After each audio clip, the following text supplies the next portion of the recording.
ह्या ठिकाणी 10 तारखेला जानेवारीचा कार्यक्रम झाला। त्या मोठ्या कार्यक्रमात मी डिक्लेअर केलं होतं की येत्या 6 महिन्यात पशुखाद्य दर वाढले जाणार नाहीत। ही 2 वर्षे पशुखाद्य दर वाढलेले आहेत आणि आज 6 महिन्याचा आम्ही आश्वासन दिलं की वाढणार नाही आहे। त्याला कारण असं आहे की दूध दर वाढवले, उत्पन्न दर वाढले की पशु दर वाढला की लोकांचे एक नैराश्य वातावरण व्हायचं, निगेटिव्ह वातावरण व्हायचं, बाबा आम्ही इकडे तुम्ही दर वाढला, इकडे पशु दर वाढला। तर आता 2 वर्षे पूर्ण झाले आहेत आणि 6 महिने अधिक आम्ही डिक्लेअर केलेलं आहे। त्याबरोबर जनावरांचं त्याची निगा राखणे, हे मिनरल मिक्सचर असले की सत्वगुण त्याच्या अंगात असणे गरजेचं आहे, दुधाची क्वालिटी सुधारणं गरजेचं आहे, गाभण प्रॉब्लेम जो आहे विशेष करून म्हशींमध्ये, ह्या सगळ्याकडनं हा जाण्यासाठी आम्ही 1 महिना आम्ही डिक्लेअर केलेला आहे। ह्याचा पुरेपूर एकूण की इतर विभागांना फायदा उठावा, म्हणजे व्हेटरनरी विभागांना फायदा उठावा, संकलन विभागांना फायदा उठावा आणि ह्यातून ह्या विषयाचं फार मोठी, म्हणजे मी असं म्हणत नाही, निर्णय आमचे फार चांगले झाले आतापर्यंत, मी सांगा निर्णय अतिशय चांगले घेतले, त्यातला हा क्रांतिकारी निर्णय आहे। म्हणजे मी असं म्हणेन हा क्रांतिकारी निर्णय आहे की संघाचं व्यवस्थापन बसण्याच्या दूध वाढीचं परिणाम करण्यात आल्याच्या दृष्टीनं आपण अलीकडे 2 दिवसापूर्वी पेपरला बघितले की म्हशीचं दूध आमचं 10 लाखाच्या वरती गेले। हे पूर्वी होत नव्हतं कधी, गाईचं दूध वाढायचं आणि म्हशीचं दूध कमी व्हायचं, पण ॲक्च्युअली जानेवारीमध्ये आता अखेर ऐकून घ्या 10 लाखाच्या पुढं आपलं संकलन झालेलं आहे। कारण म्हशीचं दूध आम्हाला पाळायचं फार आवश्यक बाब आहे, आमच्या दृष्टीनं अतिशय आर्थिक आणि आमच्या संघाशी अतिशय गरज आहे आणि ती उत्पादकाने उचलासाठी हा सुद्धा हे नियमिताने हातभार लावणार आहे आणि आमच्या पशुच्या क्वालिटीमध्ये कुठेही गुणवत्तामध्ये कमी नाही आहे। पण जे काय प्रायव्हेटवाली ह्या गोष्टी असतात सकारात्मक वेगळ्या पद्धतीने काय तर भांडवल करतात, वेगळ्या पद्धतीने आम्हीच दाखवतात आणि ते ट्रेड करतात, त्यालाच चेकमेट करण्यासाठी आपण हा विषय आम्ही घेतला 1 महिन्यासाठी केलेला आहे। सभासद असतील, संस्था असतील, सगळ्या लोकांनी ह्याचा पुरेपूर लाभ निमित्ताने घ्यावा आणि अतिशय 3.5 ते 4 कोटीचं बजेट आपण याला तरतूद। मुद्दा एकच आहे की गाई दरात कपात झाला नाही, ॲक्च्युअली आमच्या जिल्ह्यातले सगळ्यात दर आमचं जास्तच आहे।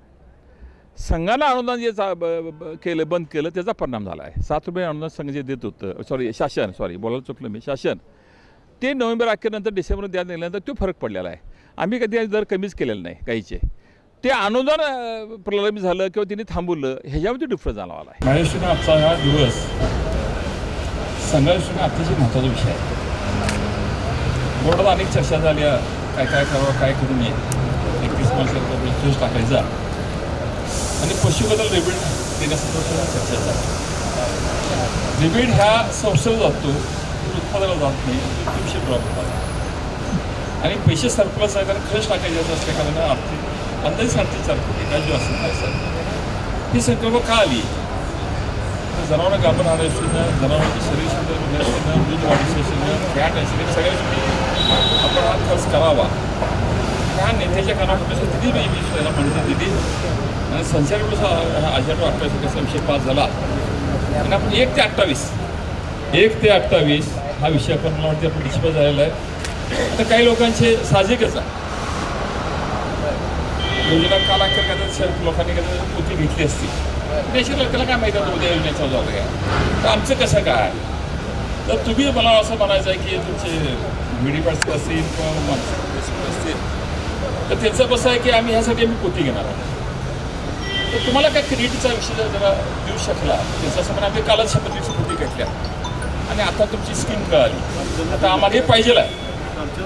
आता तुम्ही कालच्या ह्याच्यात ऐकून देऊन आणि पोथी तुम्हाला देऊन दिली असं त्याला आपण काय करू शकत नाही, पण काय देता येतील किंवा त्यांना प्रोव्हाइड करता येतील, सप्लाय करता येतील, कारण तुम्हाला प्रोडक्शन आणि सप्लाय हा आता मोठा अवघड विषय आहे। मागणी जोरात होणार तुमची आणि कशी पूर्तता करणार आणि पॅकिंग कसं करून देणार ही तुमची कौशल्य आहे। हे हा एक मोठा कसोटीचा भाग आहे, तो या महिन्यात 28 दिवसाचा एकूण कदाचित 3.5 ते 4 कोटी बजेट गेलं तर जाऊ दे आपलं, पण हा पुढचं तुम्ही करावं, यशस्वी करावं। थोडंसं काही लोकांनी, मी काही कोणाला टीका करणार नाही, पण जाणून पुढं आपण पशुबद्दल टीका करण्याचा प्रयत्न केलेला आहे। पशुबद्दल आमचं चांगलंच आहे, पण निश्चितच स्पर्धाचं युग आहे, काही प्रायव्हेट काय कंपनी असतात ते सुद्धा काही लोकांना सांगत असतात की आता कधी निष्पन्न होत नाही, पण आपण ह्या निमित्तानं 1.5-2.5 सेल करून लोकांच्या प्रकारे पोहोचण्याची मोठी संधी मिळालेली आहे, ती ह्या तुम्ही निमित्त तुम्ही करावं। तुम्ही काय असते ड्रायव्हर लोकांचा विषय ड्रॉप केला कालचा, ड्रॉप केला ठीक आहे, कारण ते शक्य नाही तरीसुद्धा ह्या शुभेच्छा, गणेश जयंतीच्या सुद्धा शुभेच्छा, अतिशय गणेशाचे आशीर्वाद आपण निघालो आहे आणि चांगला दिवस तुम्ही निवडला, ते सुद्धा तुमचं कौतुक आहे। 1 तारीख आणि गणेश जयंती, सर्वांना तुम्हाला शुभेच्छा, म्हणजे अतिशय मोठं काम आपण करूया ह्या महिन्यात, एवढंच तुम्हाला सर्वांना सूचना देत आहे। चला। आज गणेश जयंतीच्या निमित्तानं दूध उत्पादक बंधूंना सर्वांना खूप खूप मनपूर्वक शुभेच्छा गोकुळकडून. या मुहूर्तावरती आज गोकुळच्या संचालक मंडळाने नुकतंच आता जाहीर केलेलं होतं आणि अप्रूव्ह केलेलं होतं, मंजूर केलेलं होतं. ते असं होतं की पशुखाद्याचे जे आपले 2 व्हरायंट आहेत, महालक्ष्मी गोल्ड आणि महालक्ष्मी कोहिनूर डायमंड, या दोन्ही पशुखाद्याच्या व्हरायंटमधून 1 किलोची फर्टिमिन प्लस ही जी मिनरल मिक्सचरची बॅग आहे ती मोफत दिली जाणार आहे. याचा कालावधी 1 फेब्रुवारी ते 28 फेब्रुवारी हा राहणार आहे.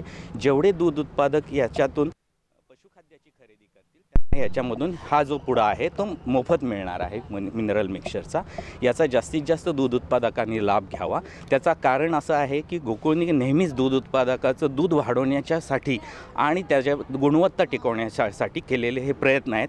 त्याचाच एक भाग म्हणून याच्यामध्ये फर्टिमिन प्लसचा वापर जास्तीत जास्त कसा उत्पादन याच्यासाठी ही योजना आणलेली आहे. घेतला तर त्याचा फायदा अजून एक आहे की जो नमूद करण्याला पाहिजे तो असा आहे की वंध्यत्वाच्या संदर्भातल्या ज्या तक्रारी येतात त्याच्यामध्ये मार्ग काढण्यासाठी म्हणून फर्टिमिनचा खूप मोठा सहभाग होणार आहे. म्हणून फर्टिमिनचं हे मोफत दिल्यामुळे दूध उत्पादकांमध्ये याचा वापर वाढू शकेल आणि याचाच फायदा आपल्याला दूध उत्पादन वाढीसाठी, गुणवत्तेसाठी आणि वंध्यत्वासाठी निवारणासाठी याचा होऊ शकेल. त्यामुळं माझं सर्व दूध उत्पादकांना आव्हान आहे की जास्तीत जास्त पशुखाद्याची खरेदी करून त्यांनी या गोष्टीचा लाभ घ्यावा. अशाच नवनवीन अपडेट्ससाठी डिजिटल कोल्हापूर चॅनेलला सबस्क्राईब करायला विसरू नका. आमच्या फेसबुक, इन्स्टालाही नक्की फॉलो करा.